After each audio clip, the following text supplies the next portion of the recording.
Hey there neighbors, Kevin here at the etrailer, and today we have a 2017 Jayco Eagle Fifth Wheel trailer here that we are going to be test fitting in some furniture.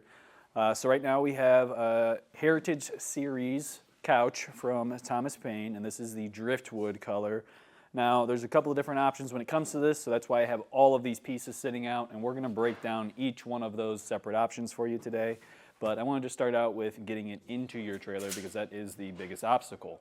Now, what you're going to want to do is first double check what your entryway is, and we typically want to see at least 26 inches to get that through. Now with our entry, we're going to go flange to flange, and on our specific setup today, that's 28 3/8, so we got plenty of space to get through here.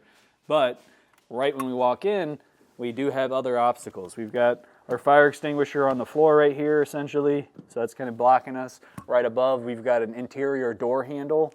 And then we also have this doorknob on this bedroom right here that fights us each time we want to try and bring a couch in. So in our case today, getting a trifold couch or love seat in here can be kind of a fight, whereas with these sectional ones, it makes it a whole lot easier because you can break them down to just the base, the back, and then also the center console, and easily bring in one piece at a time. So it makes it a whole lot simpler. Now with that being said, I'm going to start carrying these in with our backing here. Honestly, super easy to walk in. With the base of it, you might want to have an extra set of hands, and then also you're going to need to flip it over onto its side to get it in. So I'm going to start loading all this stuff in, and then we can start building our couch.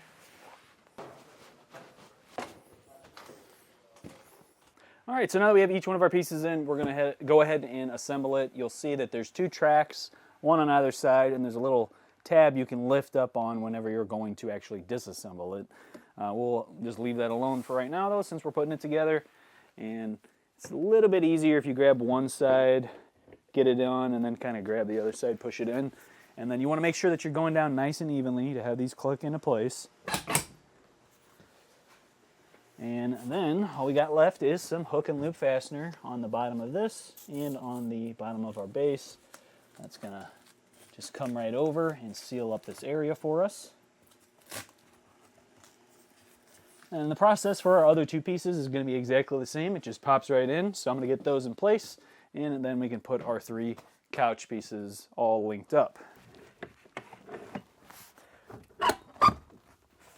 Now, setting each piece together is pretty simple. There's going to be two cleats on each piece. So you'll see these are facing up, these are facing down, so they're going to mesh together.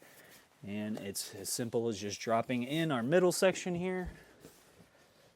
So line them up, we'll lift up, drop in that piece, and that is it. Now we can do the same with our other end here.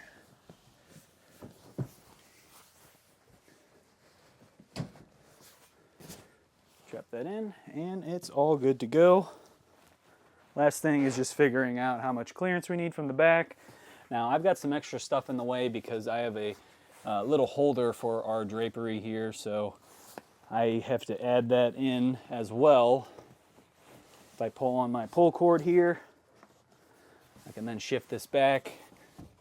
That gives me enough clearance to fit past there, and I still have probably 2 inches from the back up to our wall here. So that's probably going to be a good spot for me, but your situation could be a little bit different. You might not have extra stuff in the way, and you could get it a little bit closer. Now with it all assembled, we can take a finer look at it. This is going to be the widest of the three options because the other options are going to be the two end pieces with the center console or without it, just together. So we'd be dropping out this middle section here. So I'll start off with some measurements. Overall, we're looking at right around 77 inches from side to side here. Now for each seat, how much space we actually have to sit in. So for our end pieces, it's right around 21, maybe 21.5 inches. And then going front to back, right at that 21 inches again. I do believe the middle section is slightly larger. It's right at 22 by 22. So you get a little bit more space to sit down in that center section versus the ends. And then for that height, we're sitting right around 22.5, maybe 23. It's just kind of hard to tell with this angle here for our height. So for those of you who don't like your feet not touching the floor, or maybe you're super tall, you got a really long shin, that measurement can kind of come into play for you. We're sitting right at roughly 19 inches for our base height there. So this is the driftwood color. It's that really light tan color, and this is a polyhide polyester, which is more of that leather feel. So this is something where, say you spill something on here, you would be able to just kind of wipe it off with a damp towel and maybe some mild soap. I definitely wouldn't recommend using any kind of chemicals, just really something real gentle with it so that way you don't end up tearing up the fabric here. But overall, super simple to use. There's no electronics that are built into this. This is just a pull cord couch. But the nice thing is that you're not just trapped to this end and that end having reclining ability. The center section will as well. It's got a pull cord. Both the right side of it and the center is going to be on the right side. The left side will have it up against the armrest on the left. So we just pull that pull cord out. And then me and two of my friends or family can easily all sit together and watch a nice movie. You can flip this down, and then you have a nice armrest, and you've got two cup holders as well.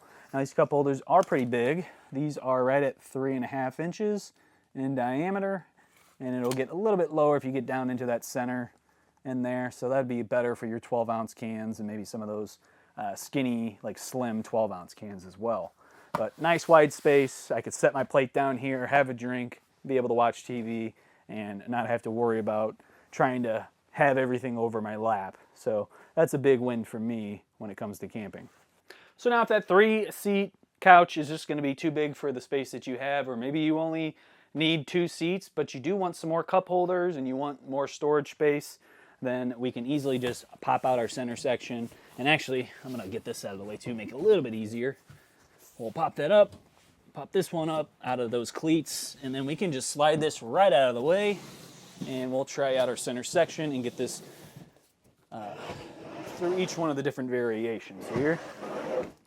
So same setup here. We are going to pop in those cleats. Now this one's going to be slightly different. We do have an electronic on here, so on the back here, where that hook and loop fastener fabric is, you will find a wire harness.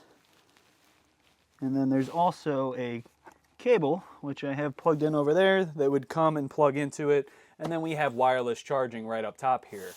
And that'll also light up once we get it plugged in. All right, getting our other section popped in to those cleats. I do have this plugged in now as well. You can see we've got a faint blue light up there. I'll pop my phone out and we can throw that on and test that out as well. And we can see, already popped on and is starting to charge my phone. So super nice to have that wireless charging. That way you don't have to worry about bringing an extra cable with you. Or if you're like me sometimes, you forget to bring that charger with you. So now you got a backup option that you don't even have to worry or do anything extra with. Now for the cup holders in the middle section here, this is a little bit smaller. So this is more your 12-ounce cans, your skinny cans. You're not fitting a giant water bottle in here. You got to probably have a smaller sized coffee cup or a mug where it kind of tapers in. Because this is right at 2 3/4 inches. So that really kind of slims down there for you. As far as the storage goes, this is a nice box. We've got about 12 1/4 inches maybe by 8.5, so good amount of space. I've got a full-size TV remote here for our TV. That drops right in there. You can see we've got a ton of leftover room in there, so I can throw maybe some magazines. If you're the person who brings like crosswords or any kind of activity book, you can easily throw that in there as well. And then, like I said, with that charger on there, it kind of just completes the whole package, and then you just have a nice cushioned armrest here for you, so that way you can really sit back and enjoy. Now, before I take that center section out, I do want to get the overall width for you as well. So moving down from that 77, that brings us to roughly 65 inches, dropping us down from that 77. This is going to drop us down even more, obviously, once we pop this center console out, so let's do that right now. Set that aside. And then now with just our 2-piece sectional here, turn it into a Loveseat. And that drops us to an overall length of about 54 Yeah, about 54 inches. So I can really kind of slim it down for you. So if you have a tighter space, as you can see, this is the little dinette here. There was a chair that we had already removed here, so that way we could fit everything in. So if, in our case, if we were keeping this in here, we'd probably move it down to the 3-piece with the center console or just the 2-piece. So that way it really kind of fits the room and we can still use our dinette. Now this is the Heritage Collection, which has a little bit less to it. There is also the Seismic, which is going to come with all those extras, which is the built-in cup holders into the armrest. You'll have powered moving, so instead of having to pull a cord and then leaning back to recline this, you'll actually have a button you can press to push it forward and back. You got lumbar support. You've got head support, so you can move that headrest back and forth as well. And then there's also massagers and heated options included in that as well, along with a multitude of different ways to charge your phone, whether that's the Type-C inlet that they have in there, or they also have a center section where you can get a full outlet and then also USB ports as well. So that way you can charge everything up all from your couch while you're sitting here enjoying yourself. So with all that being said, that is going to do it for our look at and installation today of the Thomas Payne Heritage Series sectional couches in the driftwood color here in our 2017 Jayco Eagle Fifth Wheel trailer. My name's Kevin. If you still have some questions about what's going to be the right piece of furniture, or you're still trying to kind of decide how much space you actually have to work with and what's going to fit within that space, definitely feel free to reach out to us via our Ask the Experts link, a comment on this video, or a phone call to our customer service department, and we'd be happy to help you out on your journey.